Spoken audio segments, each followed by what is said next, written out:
Fridays are awesome. I'm Carl Azus, your host of CNN 10, explaining events taking place worldwide. This May 3rd, we begin in the South Asian country of India, where a powerful cyclone was expected to make landfall on Friday morning. The storm was named Fani. It had gathered strength in the Bay of Bengal the day before, and as it headed toward India's east coast, its maximum sustained winds blew at 155 miles per hour. And that would mean that Tropical Cyclone Fani could be the most powerful storm to hit India in 20 years. The system that struck eastern India in 1999 killed at least 10,000 people. The nation's Coast Guard and Navy prepared ships and helicopters for rescue operations. Military troops were standing by as well. Flights were canceled in the region, schools were closed, and around 900 shelters were set up to house people who had to evacuate their homes. Unlike the Atlantic hurricane season, India's cyclone season doesn't have a specific date when it begins and ends.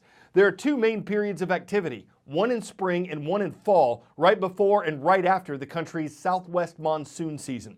What's expected from Cyclone Fani is a large storm surge, a rise in sea levels along the coast where it makes landfall. Significant wind damage was also possible, and farther inland, people were preparing for the possibility of flooding. Directly in the path of the storm when we produced this show was the Indian coastal city of Puri. This is going to be a town with 240 km/h winds as the storm rolls on shore. We will see waves somewhere in the ballpark of 15 meters. We'll see storm surge between 7 and 9 meters as it comes on shore. Everyone in this area is in grave danger to get out of the way. They need to get away from this water, away from this wind, and into some place that is very, very strong. Now, eventually, it gets over toward Kolkata and then on up into Bangladesh, but by that time, the forward speed is moving quite fast, and so the rainfall will be more spread out. This is now going to be a devastating wind maker and storm surge maker right along the coast here of the eastern shore of India. A lot of people in the way. 100 million people will see something from this storm, whether it's wind damage, whether it's surge damage, or whether it's flooding. This is going to be a widespread storm, significantly stronger than we've seen in the past. Last thing was a Cat 3 that made landfall in 2014. This is equivalent to a very strong Category 4 Atlantic hurricane, only 1 or 2 miles per hour really from a Category 5. There have been a lot of developments in the South American country of Venezuela. When we put this show together, its president, Nicolas Maduro, remained in power, and its opposition leader, Juan Guaido, continued to lead protests against Maduro. In a new wave of demonstrations this week, Guaido called for the military to get involved in pushing President Maduro out of power. But afterward, Guaido admitted there wasn't enough support from the military to make that happen. And on Thursday, men and women in uniform marched alongside the president to show support for him. President Maduro also called for Venezuela's elected officials to come together this weekend in a show of unity. A Venezuelan human rights organization says 4 people have died in this week's violent protests. And tensions have spread internationally as well. Russia is one of the nations that support President Maduro. The U.S. is among the countries that support National Assembly leader Guaido. The Trump administration said at one point this week, Venezuela's president was planning to leave the country when Russia told him to stay put. President Maduro denied that. Both the U.S. and Russia have told each other not to interfere in the South American nation, but the Trump administration says U.S. military action there is possible if it's needed. No one knows what'll happen next in the politically unstable and economically shattered country. 10-second trivia. In what nation would you find the world's largest known cave? Vietnam, China, Malaysia, or United States?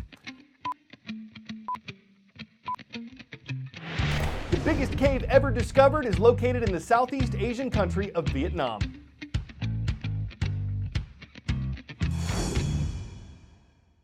It was discovered by accident. In 1990, a farmer stumbled upon the cave while looking for shelter in a storm.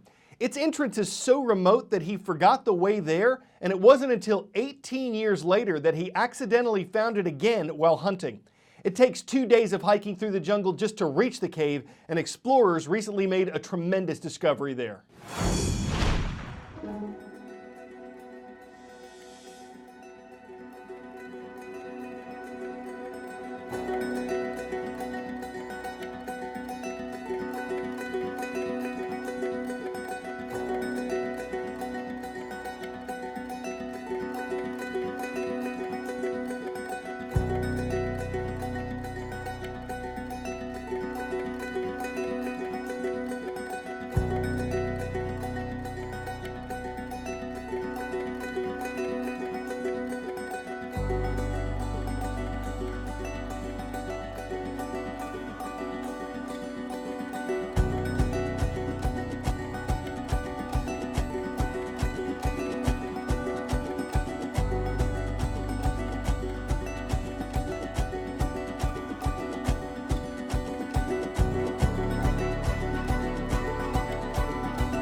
From the depths of the earth, we're taking you to the heights of the sky. You're watching the liftoff of the New Shepard rocket, a space tourism vehicle that made a test flight over rural Texas yesterday.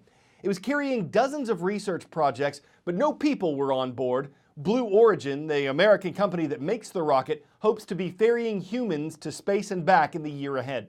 There wouldn't be a pilot. This rocket is fully automated. Passengers would launch up, and away inside the capsule. It would detach from the rocket about 62 miles over the Earth. People would get a few minutes of weightlessness while they were there, and then the capsule and the rocket would return separately to solid ground, where they could both be reused on future trips. We don't know yet how much ticket prices will be. Like SpaceX, Blue Origin has received millions of dollars from NASA. It's one of several private companies hoping to bring people to space.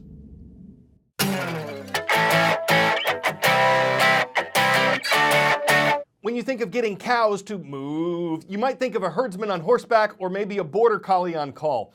In the city of California, it was police who got the pleasure of herding a couple rogue cows recently, and the fun was caught on dash cam.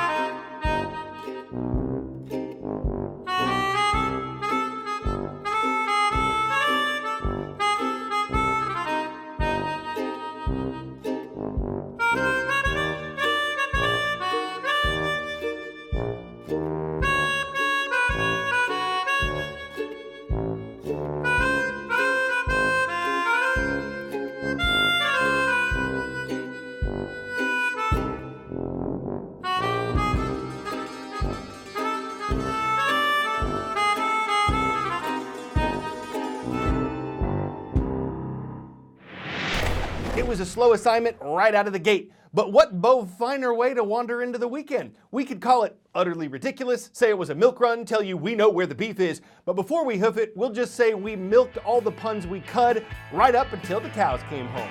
I'm Carl Azus for CNN.